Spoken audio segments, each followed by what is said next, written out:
بین الافغاني خبرې د افغان دولت او طالبانو تماس ډلو خپل منځي ناسته وکړه. په دوحه کې د طالبانو د سیاسي دفتر ویان منلي چې د افغان دولت او طالبانو د تماس ډلو ترمنځ خپل منځي ناسته دوشنبه ماښام ترسره شوه. ډاکټر محمد نعیم پر خپل ټویټر پاڼه لیکلي په دې ناسته کې د راتلونکو مجالسو پر کاري اصولو او مهالویش باندې بحث وشو. تمه کېږي چې دا تماس ډلې به د خبرو اصلي ناستې لپاره چې دواړه خواوو بشپړ پړاوی پکې ګډون کوي اجنډا هم وټاکي. تر اوسه روښانه نه ده چې د تماس ډلو کار به څومره دوام کوي او د پلاو ترمنځ اصلي خبرې کله پیلیږي. افغان دولت په اورکم او اوربند ټینګار کوي. هادي پتمر وویل د دوحې ناسته کې د روسیې استازي زمیر کابلوف غونډې ته راغلی و خو وینا یې ونه کړه.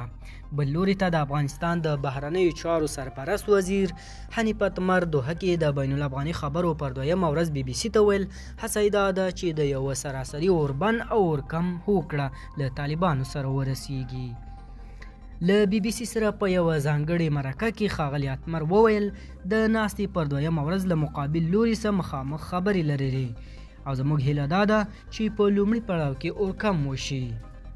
هاني پتمر وایي اوربند به د طالبانو لپاره ګران وي چې خپل جنګیالي قانع کړي خو یوازې یوه لار شته چې دوی د یوه خپلواک او دیموکراتیک افغانستان ته ژمن پاتې شي چې د اورکم او اوربند کمولو ته ژمن پاتې شي. وړاندې ښاغلي اتمر بي بي سي ته په یوه ځانګړې مرکه کې ویلي وو ایران د افغان سولې د بهیر ملاتړ کوي خو پرنې دوحه کې د بین الافغاني مذاکراتو غونډه کې ځکه استازي نه درلودل چې امریکا سره لا هم اړیکې ښې نه دي. هاني پتمر وویل د دوحې ناسته کې د روسیې استازي زمیر کابلوف غونډې ته راغلی و خو وینا یې ونه کړه. د وویل دواړه خواوې خبرې ښې وې نیت پکې د سولې و او داسې هیڅ خبره نه وه چې په هغه کې د سولې ملاتړ او ژمنتیا نه وي او د نړیوالو غبرګونونه ډیر مثبت وو.